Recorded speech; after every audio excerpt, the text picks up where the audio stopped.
Welcome, ladies and gentlemen, to the Far Post podcast presented by Esports Gaming League, the official podcast of the 2021 Supporter Shield champion, New England Revolution. Yes. I'm going to say it as many times as I can possibly do it. Get it. Who just last week set a new MLS record for points in a season with 73. Yes. And oh yeah, they've still got one more game to add to that total. Sunday, November 7th, when they will host Inter Miami CF at Gillette Stadium. Hopefully, anyone listening to this show will be joining us in Foxborough for what will be a momentous occasion. It'll be a special day in the history of this club as the Revs will officially lift the Supporter Shield for the first time. I think we should intro this show that way every single time from now. like that. That's how I'm going to do the intro. Let's keep it. For the rest of the shows. I'm Jeff Lemieux. Boo. Thank you. Appreciate that. I'm here with Cathal Conlon. Hello. Hi. How are you? There he is. Great. Elizabeth Pehota joins us. She was able to make it up the stairs to the studio after just deciding last second to run a marathon on I on do Sunday. that all the time. Just take a notion. Absolute psychopath. I got nothing to do. I'm just going to go run a marathon. I do think I'm a little crazy. I'm not going to lie. Oh, I you can't, are. I can't believe I did that. But I ran a Boston qualifier, so worth it. Just woke up on Sunday morning, said, let's run a marathon, did it in 3 hours and 29 minutes, and that was that. And then said, all right, let's go on with the rest of our day. Sure. Fair enough. And As you do. With Jason Dalrymple as well. I woke up and ate pancakes on Sunday. So I was Nice. like, that was a good decision. You know? Nice. It's like, let's make pancakes. And I bet the rest of your day was awesome, too. Oh, it was fantastic. Yeah. There's many ways to skin a cat. Yeah. That sounds Yeah. just as good. But that wasn't planned either, just so you know. Did you have any toppings in the pancakes, like chocolate chips, blueberries? You just go plain? No, just straight up maple syrup. Yeah. Okay, all right. Yeah. I respect it. I had some syrup left over from something. I don't remember what that was from. But I don't know. Probably something alcoholic. yeah. No. It was a Sunday. It was Whatever a you social want on Sunday. content. That's true. No, I was not having alcoholic syrup on a Sunday morning. All right. Well, before we fully dive in here, we mentioned the Revs are going to lift the shield on Sunday for the first time in club history. I just wanted to kind of throw out there how much you looking forward to Sunday. It feels like we haven't had that moment really to celebrate this accomplishment yet. We're going to get it on Sunday with a big crowd in Foxborough. It should be a lot of fun. Yeah, it's going to be awesome. And I think it's it's the one game we've been having these discussions, right? How hard should they play? What should they go for? And everything's done now. Right? You've done. It'd be 76 points. It'd be lovely, but everything's done. And you get this sort of natural moment to take a step back and celebrate. And it's going to be really cool to have the supporters hand that shield over and fire the confetti cannons. It's going to be awesome. Looking forward to it. We talked about that on the pregame show last week. You don't often get these moments where you know you're going to have a trophy lift well ahead of time. Usually you have to wait till the game's over and you see whether or not you won, and then, okay, maybe we'll get that lift. You know you're going to get it on Sunday. You're going to have that moment and be able to look forward to it and plan for it. It's going to be awesome. That's pretty cool. Yep. It's pretty cool. I think when they lift it, I'm going to look around and be like, are these the guys? These are the guys. That's what you got to say. Yeah, it just feels really special to finally see it all come together and how hard everybody has worked all season on this team. Just really looking forward to it. I'm looking forward to it so much that I'm actually coming back early from a wedding to be there in person. So, yeah, you just can't miss it. It's going to be the biggest moment, like you said, in club history. And it's going to be a Sunday morning for you, so I think you're going to get up on Sunday morning and just going to start running back from the wedding. I mean, I really hope not. All right. Well, look, we are not here today to talk about the 2021 season. We're going to talk all about this year's laundry list of accomplishments and preview the Audi MLS Cup playoffs, do all of that in the coming weeks. We've got about 7 weeks before the next game. The Revs so look forward to that playoff opener. It'll be in late November on a date TBD, but they will have at least 2.5 weeks, if not 3+ weeks, between the regular season finale and the playoff opener. Today, we are here to talk about a major off-the-field development with the New England Revolution, namely, a brand launch officially unveiled on Thursday morning. I'm assuming most people listening to this show, right, are well aware of the brand launch. But just in case, if you're not, you've been doing it wrong. The New England Revolution name is staying. The club is and will be the New England Revolution. 26 and still the same. There is a new logo. First order of business. Has anyone seen the new logo? Does anyone know what it looks like? What does it look like? You got something behind you, Jeff. Oh, there it is, No right there. I got a big head. I couldn't see behind my own head. I have a but great there it view. is. The brand new logo unveiled officially on Thursday morning, and we have a box here as well. I don't know if we should grab it to show Yeah, the you people. should. This is Visual gonna be aids great. are always This is good. gonna be great for the people who are listening Yes. to the Yeah. podcast. We are on Yes. YouTube as well. There's a visual element for some people. If Cathal, if you want to grab the box, but sure. we have There you go. some of the new gear in the box. You can, if you want to display. want- for would people, you like go to- for I it. feel like you should get Okay. the box in the box. I like the Okay. box The itself. shipping container, custom There is made a- shipping yes, container. yes. Yep. We could have taken Made it out of the made shipping in-house. container. Yes. Made in house. Here's our box. There you go. Oh, there you go. Our tagline of "Proudly Not Another FC." We'll delve into that a little bit later on the show Looks as well. fantastic. That camera, Curtis, is that the one you want? There you go. I love the Little plastic detail wax here, a little symbol. wax seal on the bottom there. Yep. So this is boxes were sent to influencers. We'll pop it up and I'll keep going this way, Curtis, if that works best for you. Great I use just of the I just buzzword. love for like the one or two people who are watching this right now Yeah. who somehow didn't see this or know and like, oh my Yes. gosh, is this they just unveiling this on the show right now? Yes, so we have our branding Wow. inside the manifesto. United by Defiance, obviously behind the whole brand. We can send some swag inside. You can take that one, Elizabeth. I like that red hat. Yeah. Wait, does she get to keep that? Sure. Because I want it. Nifty little infographic there for people as well. There we go. Yeah, and then and some T-shirts inside. So these were sent to well-to-do folks Well, all across the region in the last couple of days. So we'll hopefully have some How do I look, guys? unboxing going on. Very good. Fantastic. Do I look Solid. like an influencer? You really do. It goes well with your You shirt. do. It's very color coordinated. I didn't even Perfect. know I was getting a red hat Perfect. today. Yeah, you're gonna I start didn't even know we seeing- were revealing the brand today. I know, big surprise. Big surprise on today's show. I'll leave that there as a little visual reminder. Yeah, it's Looks nice. great. Yeah. But All right. yeah. So basically, essentially, Cathal, you're kind of our Yes. guest today, right? You're Yes. you're on the podcast, but you're It's also a sort of our privilege guest to be here. Yes. because in It's your our role privilege.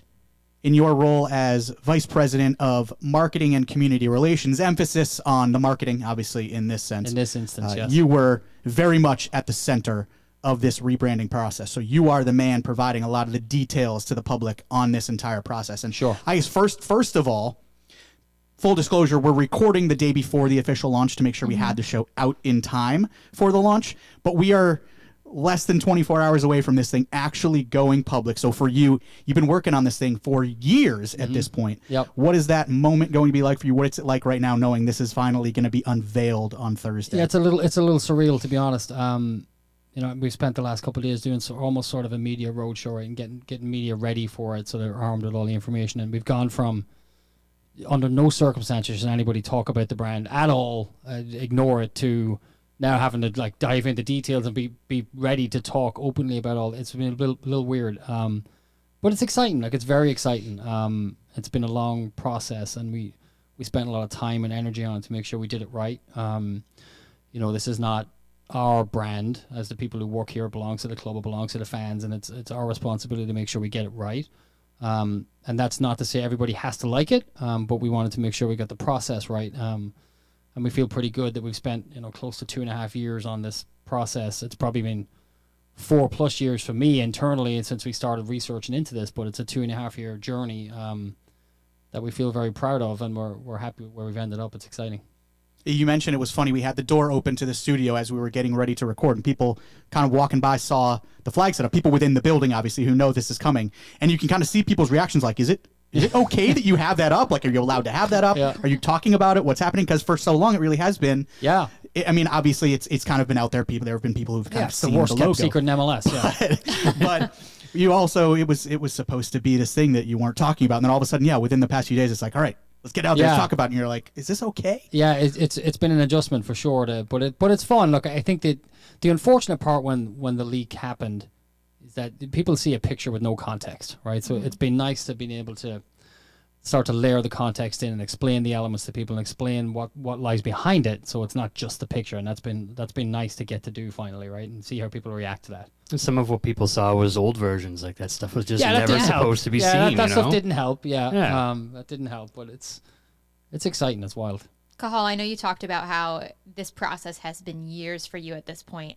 Could you have scripted this better, that this launch is literally happening right before the Revs are lifting the supporter shield and, setting a new MLS single season points record? I mean, could you have written this better? No, I could not. And that we were sort of joking about that the other day. If we were trying to put this out in 2018 or some of those other years, whenever it looked like it was destined to fail. But you're right. We could not have asked for a better time to launch this with the team that we have and so much positive feeling around the club, and it's definitely a soft landing spot for it for sure. Mm-hmm. Yep.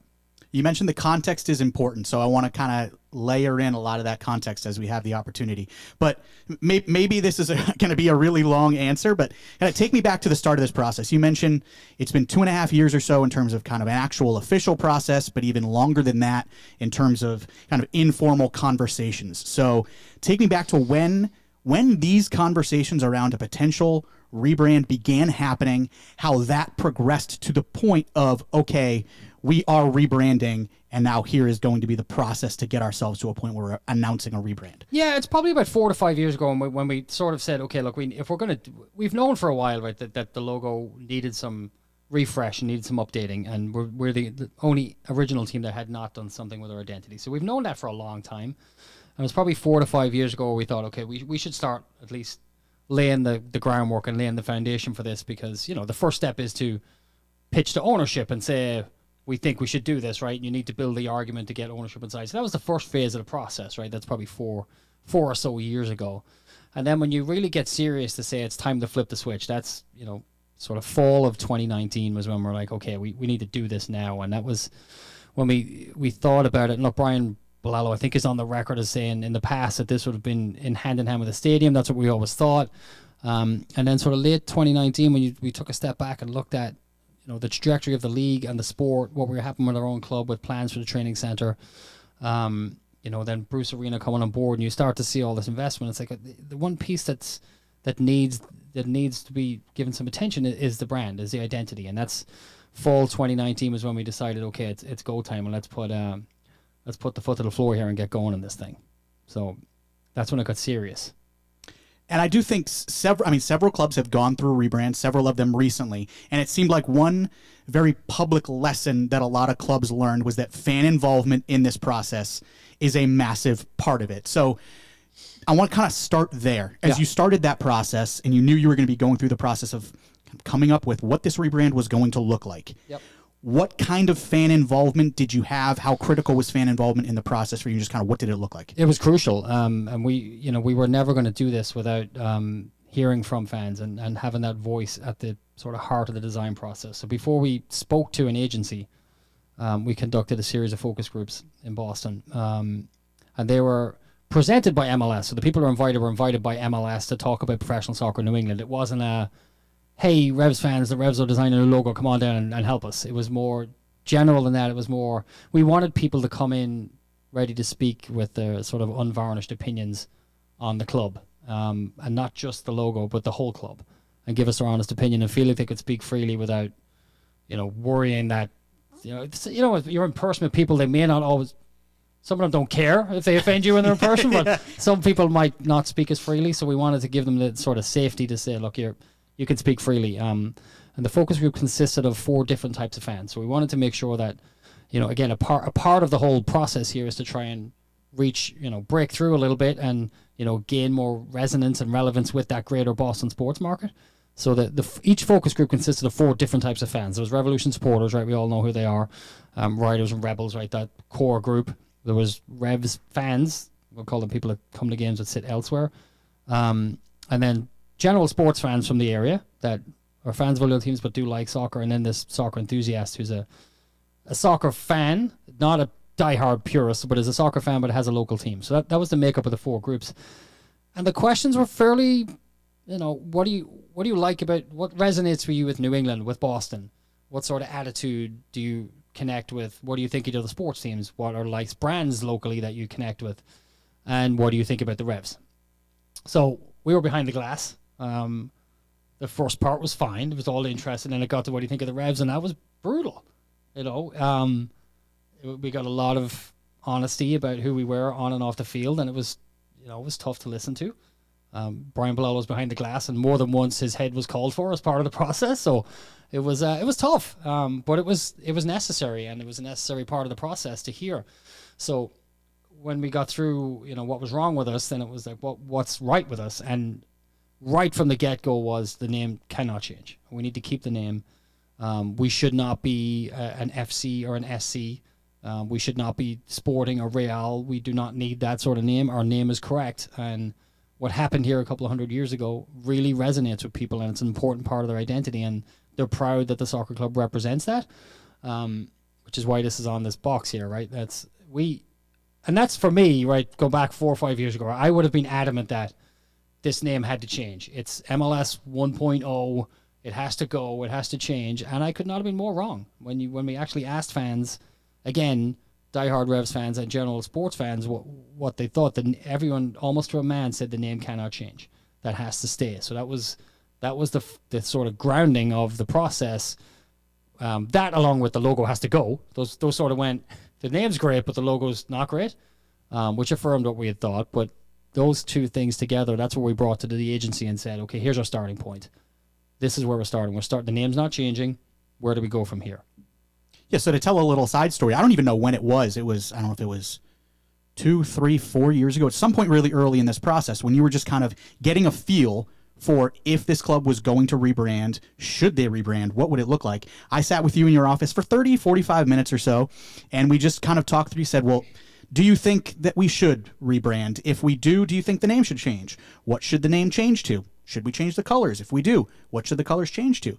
Should we change the logo? If we do, what should it look like? Just kind of had this really high-level conversation, and like I said, I don't even know. We were in the old building, so it was at least 2, 3 years ago, and at that point, I think I was on board with you. I think it was because of, at that point, it didn't feel like things were great on the field. It felt like things were a little stale. And I was of the mind that a complete reset was what was needed. I was in my mind envisioning something kind of like Kansas City Wizards to a Sporting Kansas City. Sure. Not necessarily a name like Sporting Kansas City, but you don't think of the Kansas City Wizards when you think of Sporting Kansas City. It felt like a new club that still had that history. That's kind of where I was at that time, thinking that's where it needs to happen. And that was not in any sense what Revolution supporters, what regular soccer fans, what casual fans, that's not what any of them wanted. No, and it was really pointed that we do not make us another.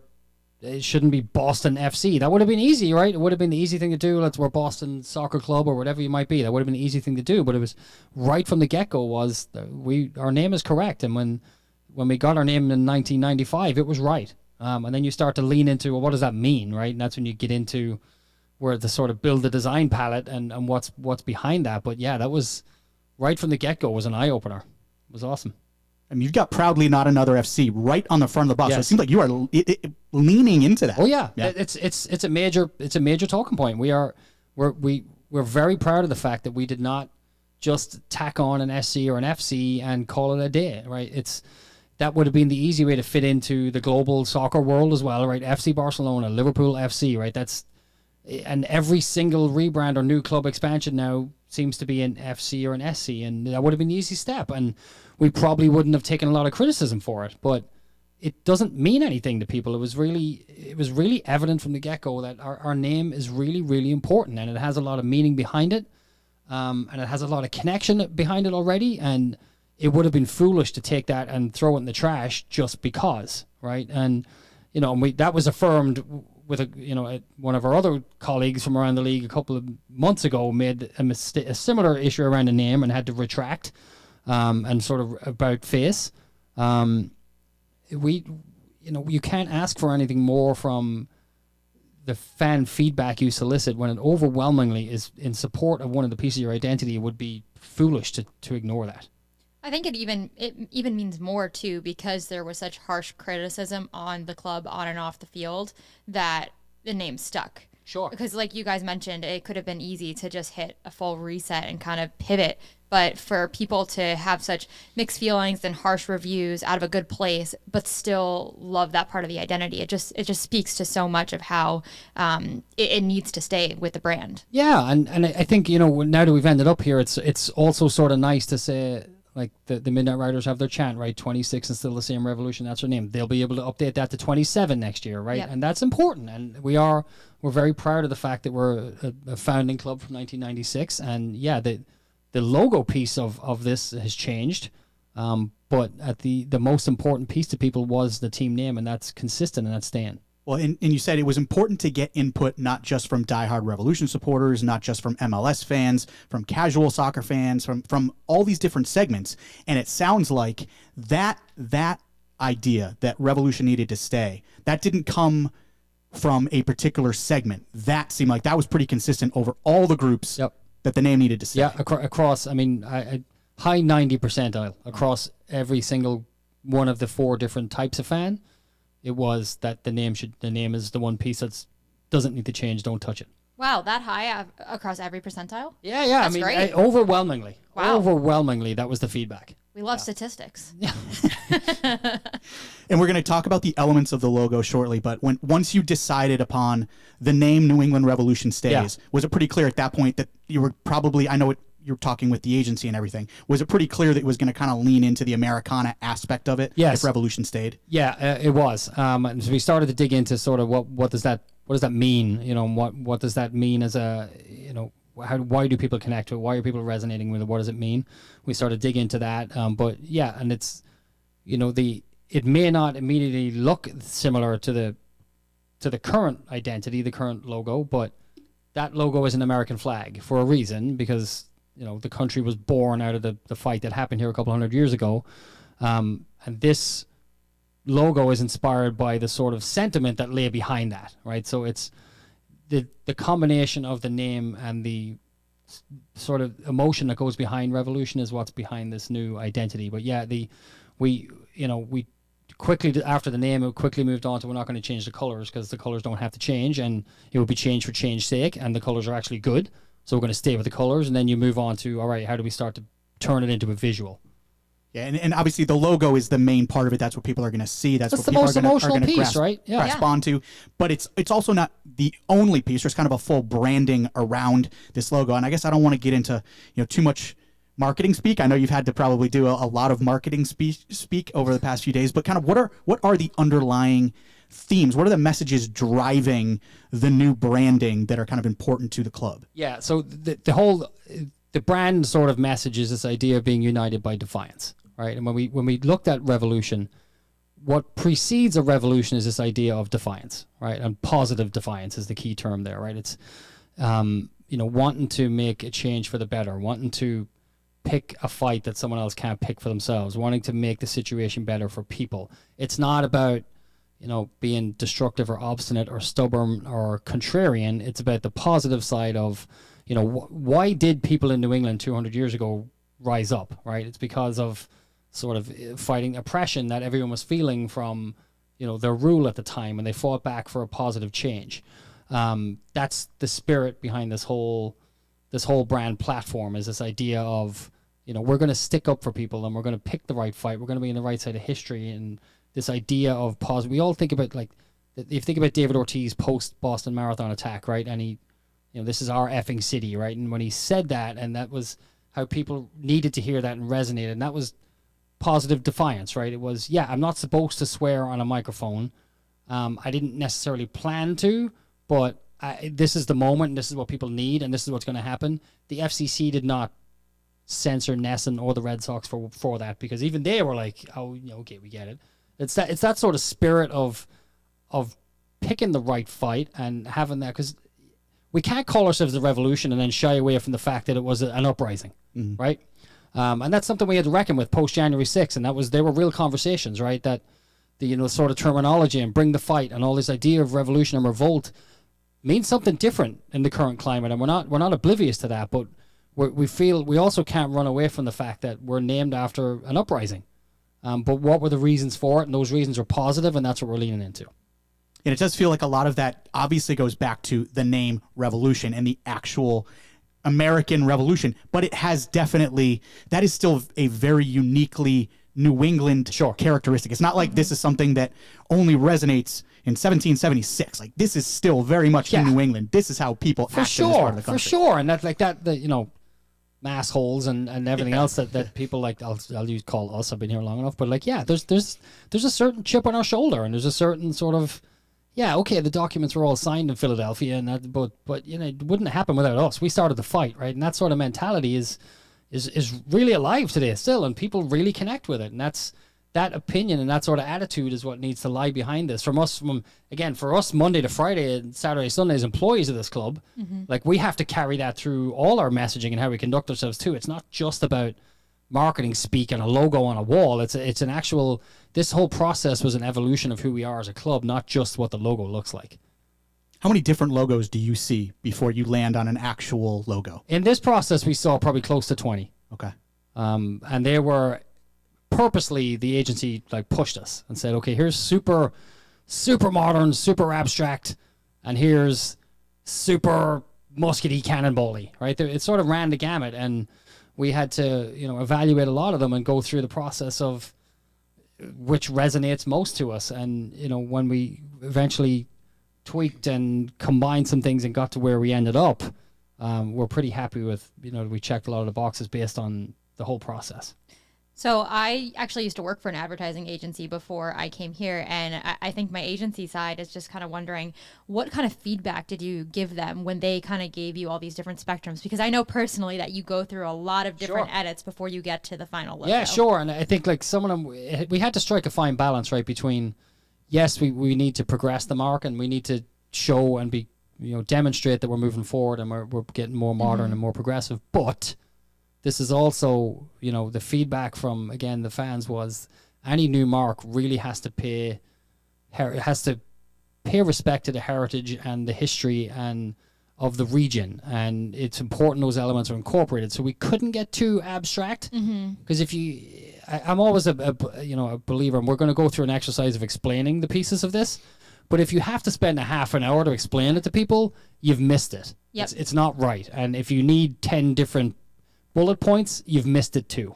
Well, and that's as we break down the elements of this logo, at least from my perspective, it seems like there are kind of three primary elements. There's the shape, there's the R, and then there is the anchor holding the R. It feels like those are sort of the three main elements. Yes. So just explain to me kind of the thought process behind those three elements and how you landed on those. Yeah, sure. So obviously the big logo behind us this is the crest, so it has a team name in it. The seal, which is the central part, which is this piece here, that we really wanted to keep a unique shape. You think about the crayon flag. I don't even really like the term, but everyone knows what people lovingly call it the crayon flag. Yeah, right. So when we think about the crayon flag, love it or hate it, has a very unique shape. I mean, we wanted to keep that. We wanted to keep a unique shape. So this sort of holding shape in the center, right, that's formed from these pieces here. Patriotic bunting from the region forms this shape. That in combination with some other shapes and icons from Revolutionary War time is what forms the holding shape.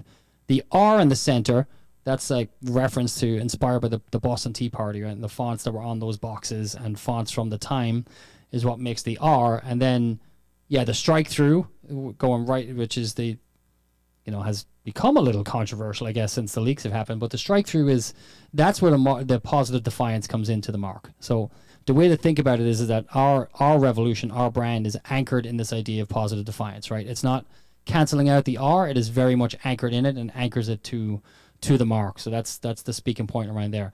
That's our seal, and then the full crest incorporates the team name. So those are the elements.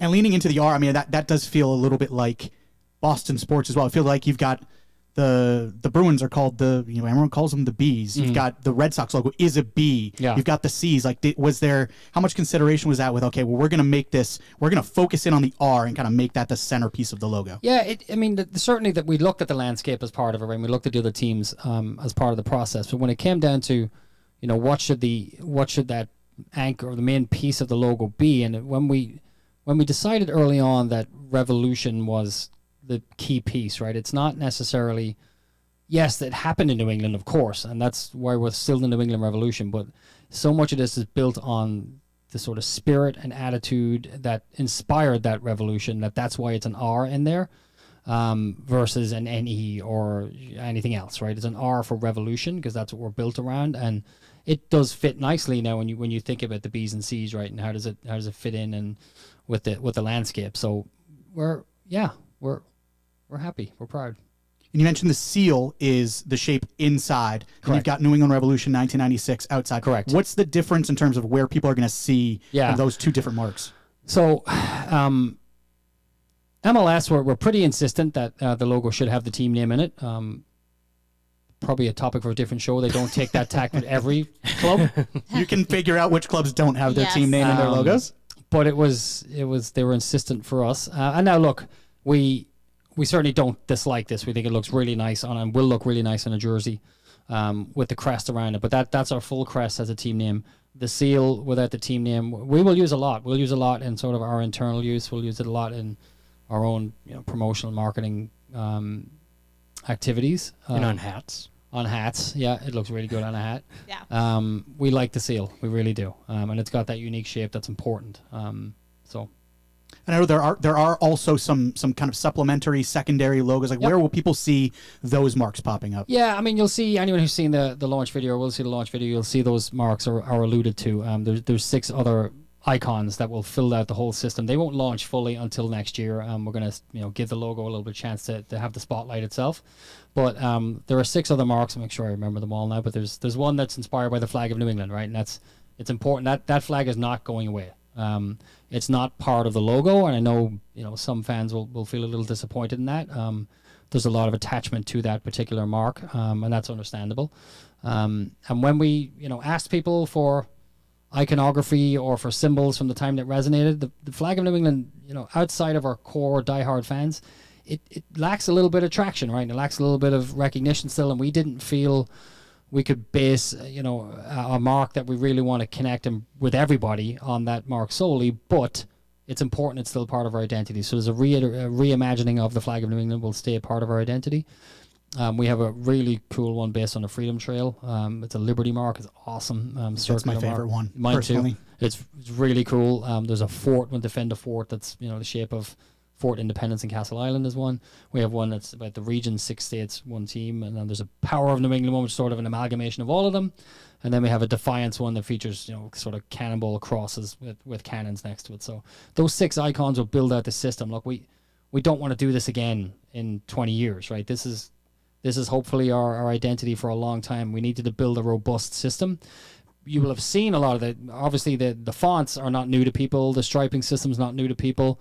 And that was intentional, right? We wanted to set the scene to drop the logo into, which is what we spent this year doing. But we don't intend to do this again anytime soon, and it's important we had a system that we could build and expand upon as we go forward. So I think sort of early, maybe spring of next year at some point, we'll launch those other icons, and you'll see the full system come to life. Yeah, now the new logo has been unveiled, the crest, but the original logo, the quote-unquote crayon flag, as people lovingly refer to it, is staying officially for the rest of this 2021 season. So, what will people see over the course of the next few weeks as you're kind of transitioning to the new look, and then when will kind of that full switch over happen? So for the next couple of days, obviously, we'll be heavy on telling the story around this new identity, right? We have some, flag giveaway on Sunday. Everyone's going to get a flag that comes to the game. There may be some on field if we can get the product secured in time. You might see something on the field. But after that, it's we're finishing out the season with the current logo. Until the last ball is kicked, it will be with that logo on the player's chest, and that will be the focus for the rest of the year. You'll be able to go to the website and you'll be able to find out everything you need to know about this identity. Will live on the website. You'll be able to find everything you need, and then on December 15, we will sunset the crayon flag and send it off, forever. I mean, how perfect would it be to send it off with a first MLS Cup? How perfectly would it line up? It would be nice. And look, at that December 15th date was not picked by accident, right? We're sort of, we're planning for best case scenario for sure. But it would be a really nice sort of, what do I prefer? We had 3 or 4 MLS Cups downstairs in a trophy cabinet, of course. But it would be sort of poetic if the last act of the crayon flag was to be on on some sort of championship-winning merchandise would be pretty cool. Would be a pretty nice way to go out. Yeah. Pop this thing on a jersey next year with a star over it, and everyone will be happy, right? Be pretty nice. It'd be pretty nice. Finally, most important, anytime new marks like this are unveiled, that means new gear. Yeah. When/where can people get gear? Yeah, now with the new logo, you can get it right now in person in the pro shop, or you can go on MLS store, online. Where there's a full range of apparel, and that was important to us as we planned out this whole process. We weren't going to launch without fans having the ability to go buy it immediately and wear it immediately. So you can get it right now. It's available. Will not be on a jersey until new home jersey launches in sometime in the spring, February, I assume. To be consistent, that's when it'll first appear on a jersey, but everything else you'll be able to go snap up right now. All right, we'll get to the Gillette Stadium Pro Shop, get your new gear, get online, get your new gear, and then hopefully we will send the original logo off in the nice? Perfect fashion with a first MLS Cup trophy on December 11th before the full switch over on December 15th. Well, Cathal, thanks so much for digging into this with us. Yeah. It was certainly informational for us. We've been part of some of these conversations recently, but it's always good to kind of really dig in deep, and hopefully it was informational for people who wanted a bit of that deeper dive into how the process played out. Yeah, look, I would just add, like Jeff, the point here is not to try and convince anybody they should like this. We hope you do, and we hope it inspires you. But the most important thing for us to take away is that people understand that we try to do this the right way, and we dedicated a lot of time and energy and resources into making sure that we did it right. Because again, it's not ours. It doesn't belong to us. Like, this will exist long after our time with this club is finished. So love it or hate it, we hope you at least understand that we try to do it the right way. But we love it. Yes. All right, much appreciated for the time. Thanks for listening, everybody.